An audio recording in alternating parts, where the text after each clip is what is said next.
अस्सलामुअलैकुम। ये वीडियो है शहीद बेनज़ीर भुट्टो यूनिवर्सिटी से रिलेटेड, जो कि शेरिंगल डी अपर केपी के पाकिस्तान में है और इसमें इस वक्त एडमिशन स्टार्ट हो चुके हैं फॉल 2024 सेशन के लिए।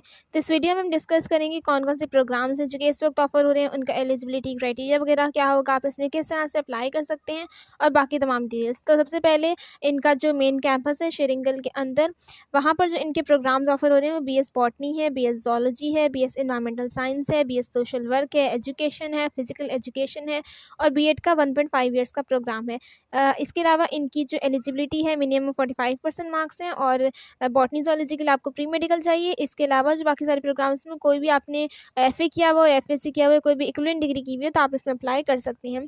इसके बाद एडमिशन्स इन BS 5th सेमेस्टर के जो होते हैं यानी कि 3rd ईयर वाले, उसमें जो प्रोग्राम्स हैं वो बॉटनी है, कंप्यूटर साइंस है, केमिस्ट्री है, मैथ्स है, ज़ूलॉजी है, इंग्लिश है, इस्लामिक स्टडीज़ है, पाकिस्तान स्टडीज़ है और सोशियोलॉजी है। इसमें एलिजिबिलिटी मिनिमम 45% मार्क्स की है और इसमें अगर आपने कोई BSc की डिग्री या एसोसिएट डिग्री की हुई है 2 साल वाली इन द रेलिवेंट सब्जेक्ट, तभी आप इसमें अप्लाई कर सकती हैं। यानी कि अगर आपने केमिस्ट्री किया हुआ है तो आप बॉटनी में नहीं अप्लाई कर सकते, बल्कि अगर आपने बॉटनी की ADP की हुई है, बॉटनी की BSc की हुई है, तभी आप बॉटनी के 5th सेमेस्टर में एडमिशन ले सकते हैं। इसी तरह से जो इनके एमफिल के प्रोग्राम्स हैं उसमें एमफिल बायोटेक्नोलॉजी है, बॉटनी है, केमिस्ट्री है, कंप्यूटर साइंस है, एजुकेशन है, एनवायरमेंटल साइंसेज़ है, फॉरेस्ट्री है, इस्लामिक स्टडीज़ है, मैथ्स है, मैनेजमेंट साइंसेज़ है और फार्मेसी है। इनका एलिजिबिलिटी क्राइटेरिया है कि आपने 4 इयर्स की बैचलर्स की डिग्री की हुई हो विद मिनिमम आपकी 2.5 CGPA होनी चाहिए 4 में से, या अगर आपका एनुअल सिस्टम है तो उसमें 2nd डिवीज़न लाज़मी होनी चाहिए और वैलिड टेस्ट कंडक्ट किया जाएगा PTS, NTS, ETC के थ्रू, या फिर इनका अपना भी एंट्री टेस्ट होता है तो वो आपने लाजमी देना होगा। उसमें 50% मार्क्स आपको चाहिए इसमें एडमिशन हासिल करने के लिए। इसी तरह से जो इनके PhD के प्रोग्राम्स हैं उसमें बायोटेक्नोलॉजी है, केमिस्ट्री है, कंप्यूटर साइंस है, एनवायरमेंटल साइंसेज़ है, फॉरेस्ट्री है, इस्लामिक स्टडीज़ है और फार्मेसी है।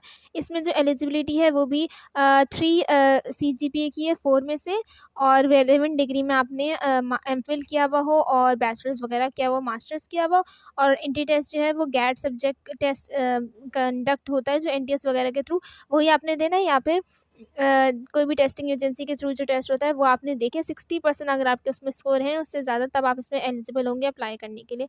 इसी तरह से जो इनका पहले एक एडवर्टाइजमेंट आया था उसमें जो प्रोग्राम्स थे वो भी यहाँ पर मेंशन किए गए हैं कि BS एग्रीकल्चर है, केमिस्ट्री है, एनवायरमेंटल साइंसेज है, फॉरेस्ट्री है, जियोलॉजी है, बायोकेमिस्ट्री है, बॉटनी है, ज़ूलॉजी है। इन तीनों के लिए प्री मेडिकल चाहिए आपको। उसके बाद English, Islamic studies, management sciences, Pakistan studies और सोशियोलॉजी के लिए कोई भी आपने डिग्री की हुई है FSc या FA के अंदर, इन्हीं किसी भी सब्जेक्ट्स में, तो आप इसमें एलिजिबल होंगे। और मिनिमम जो एलिजिबिलिटी है 45% मार्क्स की ही है। इसके बाद BS कंप्यूटर साइंस है, इसमें आप अप्लाई कर सकते हैं अगर आपने प्री इंजीनियरिंग किया हुआ, प्री मेडिकल किया हुआ या कोई भी इक्विवेलेंट डिग्री की हुई हो। 50% मार्क्स आपके होने चाहिए इंटरमीडिएट के अंदर। और इसमें ये है कि अगर आपने प्री मेडिकल वगैरह किया हुआ है तो फिर आपको 2 डेफिशिएंसी कोर्सेज़ जो हैं पढ़ने पड़ेंगे BS में जाने के बाद। जिन्होंने प्री इंजीनियरिंग वगैरह किया होता है उन्होंने पहले मैथ्स पढ़ी होती है तो फिर उनको नहीं पढ़ने पड़ते। इसके बाद BS मैथ्स है, इसके अंदर भी इंजीनियरिंग मेडिकल वाले अप्लाई कर सकते हैं। 45% मार्क्स चाहिए और जो मेडिकल वाले हैं फिर उनको 2 डेफिशिएंसी कोर्सेज़ मैथ्स के पढ़ने पड़ेंगे। इसी तरह से जैसे BS 5th सेमेस्टर के 5th ईयर के प्रोग्राम्स हैं उसमें फार्मेसी है और लॉ है, यानी कि जो 5-5 साल के प्रोग्राम होते हैं, जिसके अंदर फार्मेसी में FSc प्री मेडिकल आपने किया हो विद एटलीस्ट 60% मार्क्स और लॉ के लिए आपने FFSC किया हुआ हो विद एटलीस्ट 45% मार्क्स और लैट का स्कोर 50% से ज़्यादा होना चाहिए। इन तमाम प्रोग्राम्स में जो अप्लाई करने की लास्ट डेट है वो 20th सितंबर है। इससे पहले आपने इनके एडमिशन पोर्टल पर जाकर ऑनलाइन अप्लाई करना है। इसके एडमिशन पोर्टल का लिंक भी आपको नीचे डिस्क्रिप्शन बॉक्स में से मिल जाएगा। स्कॉलरशिप जो इस यूनिवर्सिटी में ऑफर होती हैं उसमें नीड बेस्ड स्कॉलरशिप्स हैं अंडर ग्रेजुएट स्टूडेंट्स के लिए, कारवाने इल्म स्कॉलरशिप्स हैं, बैतुल माल स्कॉलरशिप्स हैं, मोरा और ज़कात स्कॉलरशिप्स हैं, प्राइवेट ऑर्गेनाइजेशन स्कॉलरशिप्स हैं और यूनिवर्सिटी की तरफ से जो कुछ स्कॉलरशिप प्रोग्राम्स ऑफर होते हैं उसमें भी आप एलिजिबल हैं अप्लाई करने के लिए। अच्छा, ये पे इन्होंने नीचे कुछ पॉइंट्स लिखे हैं उसमें यही कि ऑनलाइन रजिस्ट्रेशन करने के लिए आपको इनकी वेबसाइट पर जाना है। वो वेबसाइट का लिंक आपको नीचे डिस्क्रिप्शन बॉक्स में से मिल जाएगा।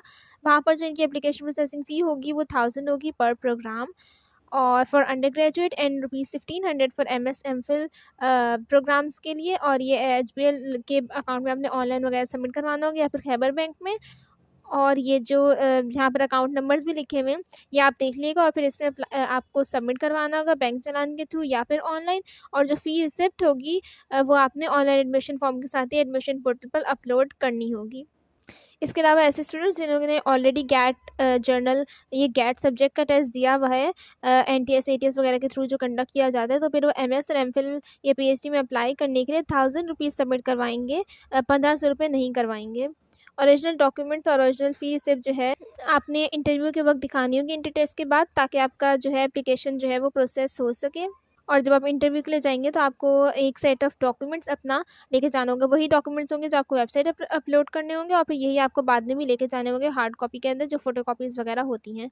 तो ये थी शहीद बेनज़ीर भुट्टो यूनिवर्सिटी से रिलेटेड तमाम इन्फॉर्मेशन। आई होप आपको वीडियो अच्छी लगी होगी, तो सब्सक्राइब ज़रूर कीजिएगा और इस तरह के लेटेस्ट अपडेट्स के लिए बेल आइकन को भी प्रेस कर दीजिएगा।